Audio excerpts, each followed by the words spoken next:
Mic'd up. Hello, everybody. Welcome back to Yankees Coast to Coast. We were on last night, but we pushed the wrong button. So we're actually doing the show a second time, as if it was the first for you. Well, one of you out there watching. Well, Anyway, we were hoping to have news to report and talk about, but there's nothing. Bupkis.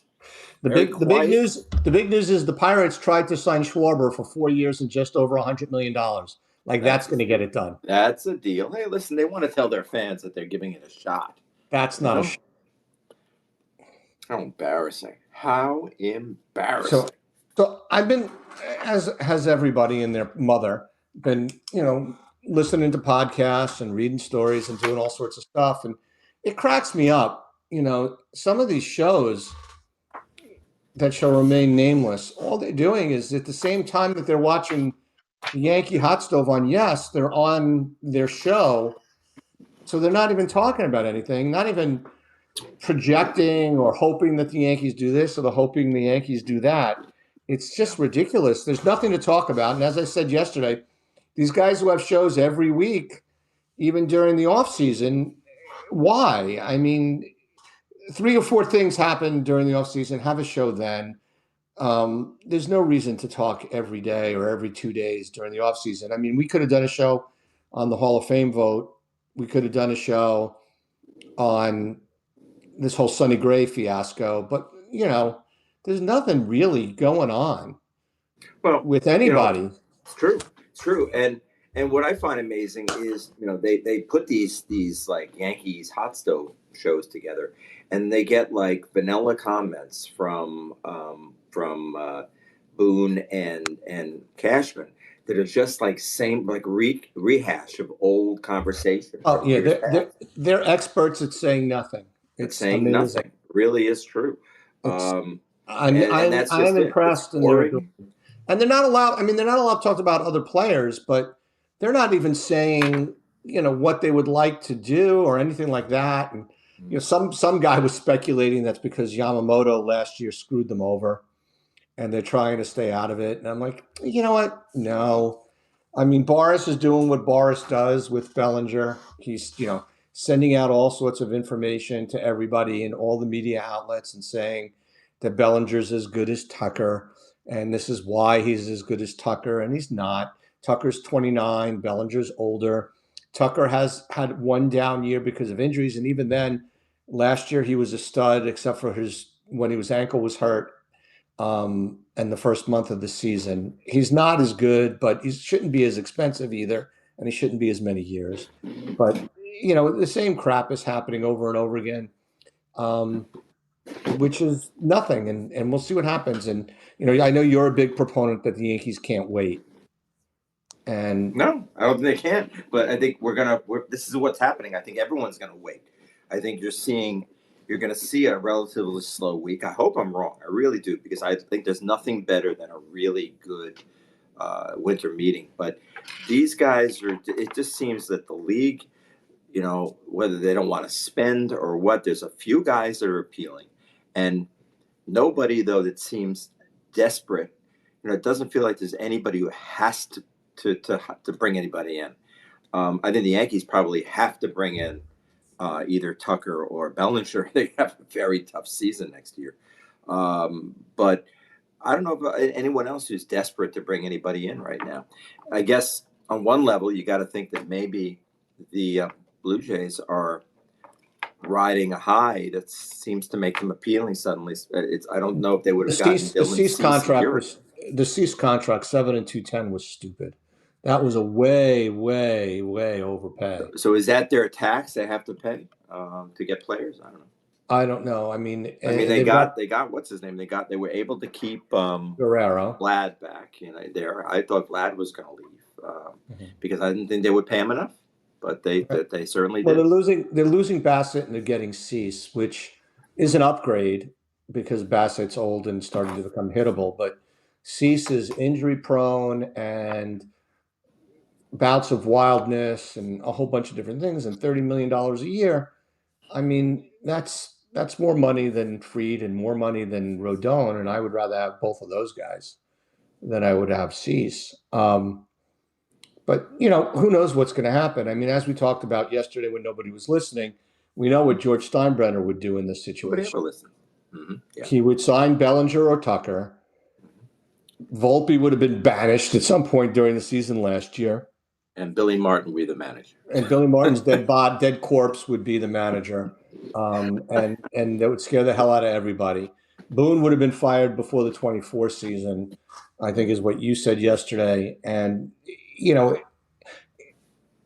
I don't blame Hal for saying that he doesn't want a $300 million payroll, that it's not necessary. And I don't think that Cashman's lying when he says he's good at spending money. I think the biggest problem is Cashman is spending the money poorly. Hal gave him enough money, but Cashman is spending it poorly. And because Cashman spent it poorly, Hal has to go over $300 million. And the latest evidence of that is the Grisham fiasco. I mean, there's no way they should have offered him the $22 million qualifying offer. Not if they had a financial constraint. I don't know what they were thinking. They're talking about it like, did you hear Cashman yesterday say this at least gives us one less concern in the outfield? Are you kidding me? You don't have a concern. You had available players and you had open positions. That's not a concern. That is you have a job to do. Now what you've done is you've overpaid with an underskilled player who had a career year, contract year, and maybe he'll next year. You said this yesterday. Maybe he'll have a contract year, another one. But I don't think so. I think the underlying metrics getting the catch he's up. going to hit 235 again. Maybe if they're lucky, because he Maybe didn't lower. hit 235 for the two previous seasons, and he'll hit 18 home runs. And his on base percentage was not good the second half of the year because he started swinging for the fences, which is why his average dropped. So he's a problem. McMahon was a stupid trade. We talked about McMahon before the 25 season, and we said he's not the guy that they should get. He's got too much swing and miss, as good of a fielder he is. And his splits away from Colorado were awful. And now the Yankees have him for 16 this year and 16 next year. And, there's guys talking about trading McMahon. I'm thinking to myself, who the hell's going to take him? There's nobody in their right mind that's going to take him at that price. It's an untradeable contract. So I don't see how that was of value. I think that Cashman did a good job. And like you said yesterday, he does a good job on some things. I think he did reach out for some good relief pitchers last year. The fact that Bird, right, Jake Bird, he stunk for the Yankees after being so good for Colorado was pathetic. Doval is what Doval is. He's up and down. And Bednar is Bednar. I think they did a good job on Bednar. That was a good move. When they made the Williams trade before 25, I thought it was a good deal. Did it work out? No. But I thought it was a good deal. The other thing is the Mets overpaid for Williams. I mean, the Yankees market, they destroyed themselves with Grisham. They got destroyed in the starting pitching market by the Cease contract, and they got stoned in the relief market because Williams got $17 million a year. Not to mention Iglesias getting 15 and the guy in Cincinnati getting 16 or 14 or whatever he got. It's just the market is out of control, and the Yankees right now. I redid the numbers today, and it says that they're 256 expected payroll for all the guys that they're going to get through arbitration and the guys that are going to be automatically renewed. And like I said yesterday, I think that's a little under because they have Bednar at $9 million, and I think he's going to walk into arbitration and say $17 million for the guy that I was better than. I was better than him, and I was a closer for years before that. I don't see how they're going to get him for less than 12. And the same thing for Jazz. I mean, Jazz is going to walk up and say, hey, guys, the second baseman market is out of control. The guys that are signed, Glaber's getting 22, right? What's his face? Simeon on the Mets is making a ridiculous amount of money as well. He's making over 20. Arise made 14 last year, and I would argue, even though he's more of a first baseman, I would argue he's better than Arise. It's just the nature of the beast that these guys are going to be having to pay much more money than that for him. Yeah. So, but so that puts them at 260, and Bellinger's going to get near 30, so that puts them near 290. So what do they have left? Nothing. Well, they're going to have to go over that number. There's no way. It's a pipe dream. It's stupid conversation that they have. That they should stop. Now we talked about this. We agree. Mhm. Baseball team should be able to win without a $300 million payroll. However, the Yankees aren't able to win without a $300 million payroll. So let's stop talking about that. Stop acting like this is something that you can do. You have young guys coming out, a lot of young arms coming up. You've got Lane, you've got Legrande, you've got I think that's how they pronounce it, Legrande. Um, you've got Elmer. I mean, these guys look like they have some upside, and that's beautiful. However, their position players are a disaster. They don't have anybody coming up who they count on as a position player, except Jones, and they don't like him. They seem not to like Jones. They like him, but they don't want another one-dimensional player. They're And I'm not afraid sure of if I Jones. want another one-dimensional player. I mean, actually, he's pretty good. I think he's fast, and apparently he can play real center field. But do they want another guy who's going to strike out 200 times a year? I mean, it's just in that lineup, it's death in the playoffs. In the Yankees' frame of mind, if he has a high OPS, then he's fine if he strikes out, which is exactly not what they need. I mean, it's just ridiculous with the way the lineup is constructed with no leadoff hitter, which is why if they sign Bellinger, they're 100% going to roll back the same team that they rolled in last year, which means they're going to have, Caballero, Cabrera, and Rosario will probably be the third guy on the bench with the backup catcher. And that's it. The problem they have is they've got two starting pitchers, one that's Rodon, who's not supposed to be back till May, which his injury history and recovery issues make me think he's going to have one of those Rodon injury seasons. And I think there's good reason for that because he's had two seasons in a row where he threw a lot of innings.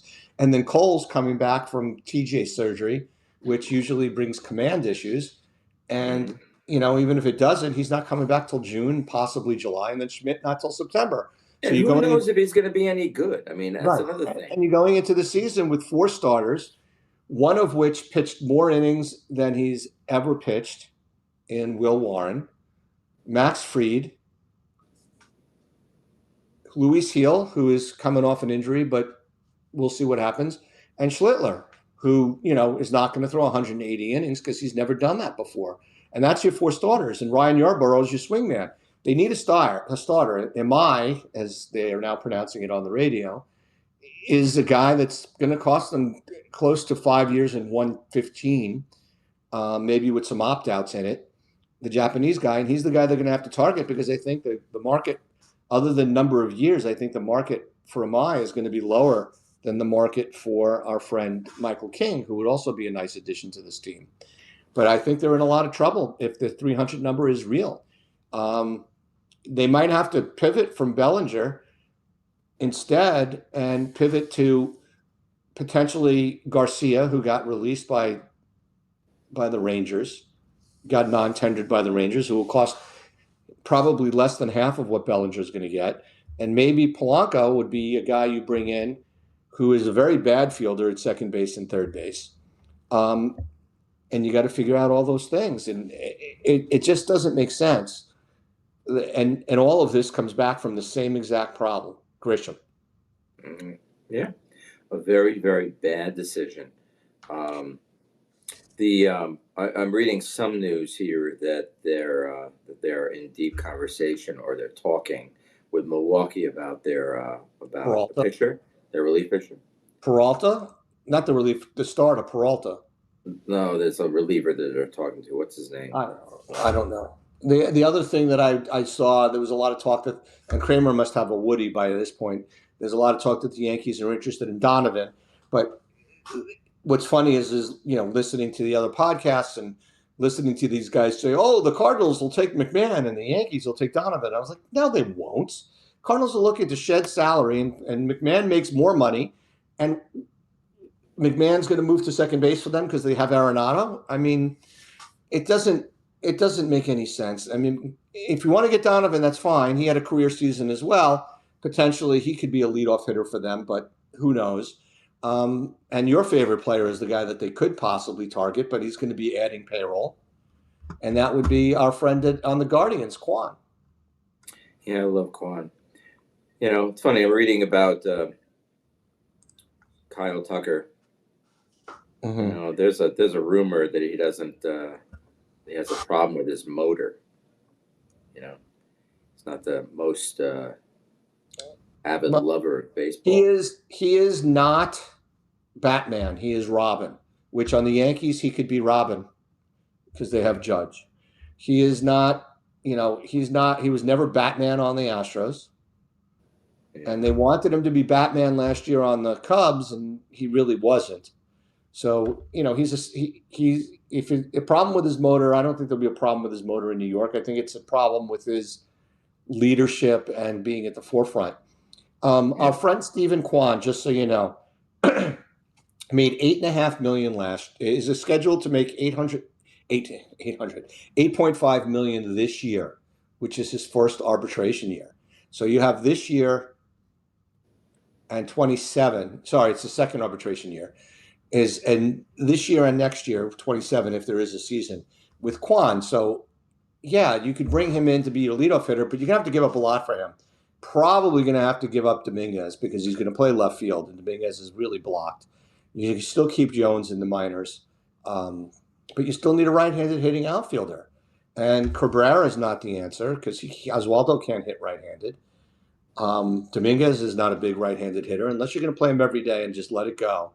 He's not going to play right-handed, which means Caballero might be your right-handed outfielder, or even Rosario is your right-handed outfielder with the way the team is made up. So there's a lot of things that the Yankees have to fill, and right-handed hitting outfielder is not something that's readily abundant. Mm. Would you want him to bring back Bader? No. Although he had a great season last year, but he got injured again. You don't want to bring back Bader. He got injured again. So let me ask you, cutting to this. So why does Boone say this kind of stuff? It just makes me nuts. Aaron Boone says the gap between the Yankees and the Blue Jays is smaller than what people perceive. We ended up with identical records. I don't want to discount. They kicked our ass last year. Don't take it out of context. They were a great team last year. But why does he say that stuff? The team is substantially better. The record was the only thing similar about these two teams.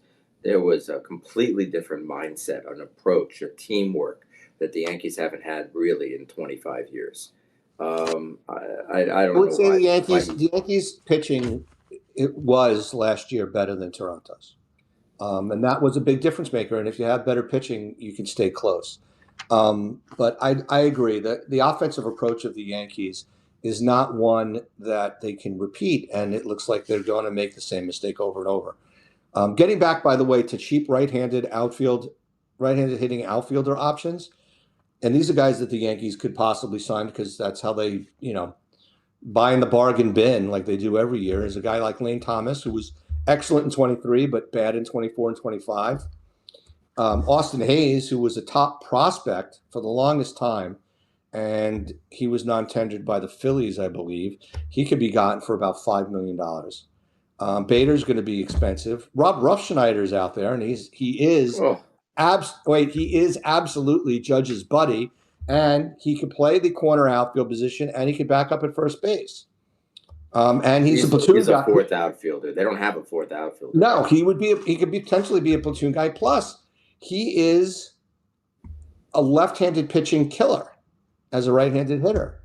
And then the other person, like I said, is Adolis Garcia, who had a great 23, a bad 24, and an awful 25, but it's going to cost 10 to 15 to get him. That right-handed hitting outfield position is going to be tough. I think the Yankees are going to go into the season with Caballero as their starting shortstop and Cabrera as their backup. They could use another infielder, but if they think Volpe's coming back, then that's what they need to do. If I was the Yankees, I'd send Volpe down to a minor league rehab, and if he doesn't hit in his minor league rehab, I'd keep him there and say, guess what? You're going down there, and guess what? While Lombard is playing shortstop, you're going to go play some second base. Mm. And that's what I would say to him and say, listen, this is the deal. You got no choice here, big guy. You stunk last year. No matter what anybody says, your defense was subpar and your offense was even worse. So if Yeah, the Yankees that's went got to stop, and looked it especially up, because they got. I told you this yesterday. They have McMahon. If they have McMahon batting ninth, that's the hole in their lineup. They can't afford to have another one.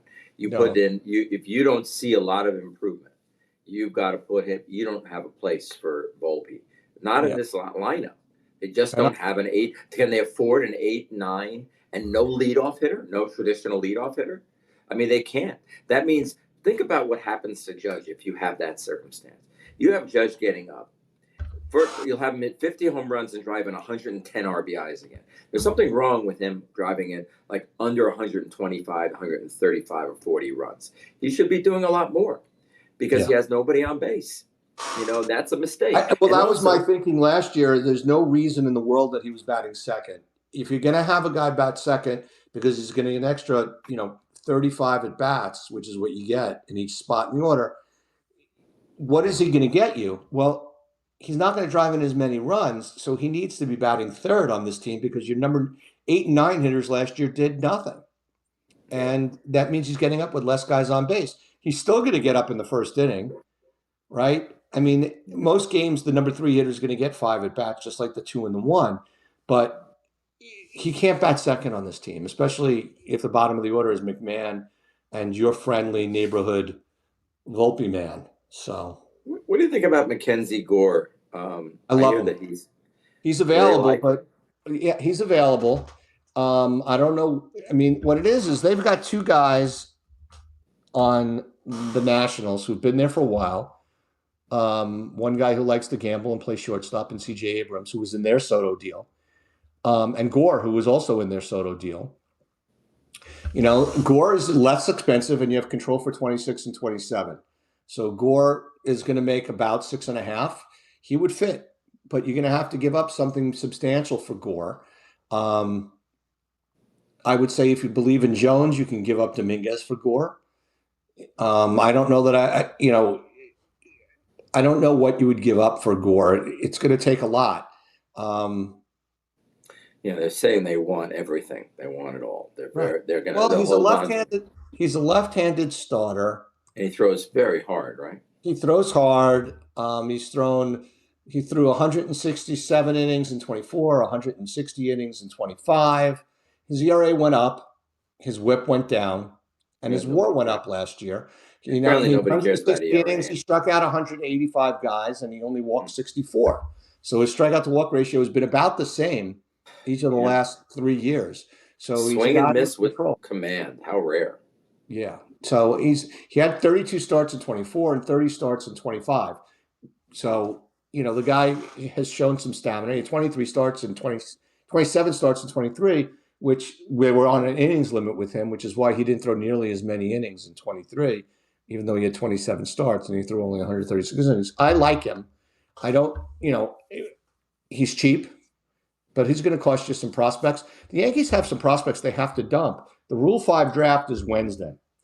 And they've got 3 guys at least in the Rule 5 draft that the Yankees are going to be scared of losing that might have value to other teams. Lelane, Selvridge, and Brendan Beck are 3 guys that have value, not as clearly they're not going to be the lead player in a package, but they're major league ready pitchers from AAA.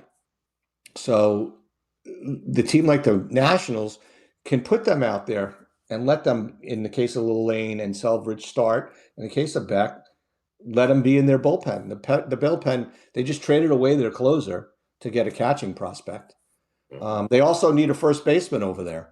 And you know me, I think the Yankees should trade Rice because I don't see his value getting any higher based on the historical perspective of all these other Yankee young players not getting any better. There was talk, these Yankee whiners were saying they need to dump Wells. And I'm thinking to myself, no, you got to keep Wells. The pitchers love him. He is what he is. He's going to be a 20 to 25 home run catcher with a decent, a good throwing arm and a very good framer, which you're still going to need because it's still in the, uh, in the rage, rub your head appeal phase of the RoboAmp. So you need a guy like that. Rice is a butcher at first. He's a butcher at third, at catcher. Um, yes, his metrics are all good, but he can't hit a lefty either. So who knows? That's the other thing. They need a right-handed hitting backup catcher. Kramer wants Jonah Heim, which I think wouldn't be a bad guy to have. But there's other guys that are out there at backup catcher that are right-handed that are defense-only guys. Obviously, Jose Trevino would have fit that bill. Trevino, the guy they traded away, would have fit that bill nicely. But that was a great move. Even as Cruz is I fantastic. really like Cruz. I think I think they just need to teach Cruz a little bit more command. They could find a way to get him to harness that it's his cutter, right? No, it's a splitter. Sorry, It's a splitter. Truly amazing. Yeah, there's a bunch of guys that are out there. There's what's the guy's name from the Astros that was really good? What's the Giants? The Red Sox dumped their catcher that was platooning with the guy the Yankees gave them. So there's some guys that are out there from the standpoint of what they can get from a catching perspective, and they'll all be really cheap because they're defense-only catchers. So the Yankees have a lot of work to do and not a lot of money to play with, according to inside sources and what they're telling us. I mean, even Cashman, listening to him on the radio and then on TV today a couple of times, he said, I could do whatever I want. I just got to bring it back to the owner and make sure it's okay with him. You never really ever hear him say that before. I don't know. I've never heard you. I really have never heard them. And this year he's absolutely referencing bring it back to the owner every time this year. And he's never said that before. So, yeah, I'm a little concerned. I got to say, this is 1 year. I'm not as excited about this because I generally really like what they do. I find I really like this part of the year. But I feel that they really are, they really are going to stand by, unless this is just some, like you said, maybe they're saying that it's because they don't want to get burned. So they're going to change they're going to say they're not in on anybody. They're not overly in love. They never say, but they never say they're something. in. They never say they're in. I mean, they say they're in on everybody. They don't say they're in on this guy or that guy. They always say they're in on everybody. But I don't know. The only thing they could do to make flexibility would be to trade Jazz. I'm not eager to trade Jazz as much as I think he's a mental eggplant, and he gets by on athletic ability. I'm not ready to trade him yet because he is one of the better second basemen in baseball. I mean, the alternative for the Yankees would be obviously Bichette. He's too expensive. But the Cubs are looking to shed payroll. And if the Cubs go out and sign Bregman, they have Shaw as their stud third baseman, but he could play second base. And then Nico Horner might become available. And there's your Yankee leadoff hitter. And if he comes over, he's a second baseman. He's a Gold Glove caliber second baseman. And you can move Chisholm. Or if you don't move Chisholm and you decide that you're not going to get another outfielder, Chisholm goes to the outfield. Yeah. I mean, Judge is going to miss some time. Grisham's going to miss some time. It just last year was an aberration that he didn't get hurt. It's just crazy. So, nothing happened today, which is good. Yeah, kind of sucked. We didn't miss anything. Yeah. So we'll do tomorrow night. Are you open? Or are you busy? Yeah, I'm good tomorrow night, 6 o'clock my time. Let's do 9 o'clock tomorrow. 30 minutes. We'll post this on We'll post this on YouTube just like we tried to yesterday, and we will every show. And just like everybody else, our show says nothing today. Well, unlike everybody else, we admit it. We say there's nothing to talk about, and we just talk like fans. Other guys, everybody's got to pontificate about what they dream of happening. We think this is gonna. There's a guy the Yankees. Or they're watching Yankee Hot Stove on Yes, and not talking. They're watching the show on Yes and then repeating what a Cashman or a Boone or a Curry says. It's a dirge. But with Curry and Kay both saying that the Yankees are not going to do anything outlandish, I tend to believe them. Yeah, me too. All right, Buster. Hopefully this works today. Watch for us on YouTube and watch for us tomorrow. I'm not pushing a button. You push it.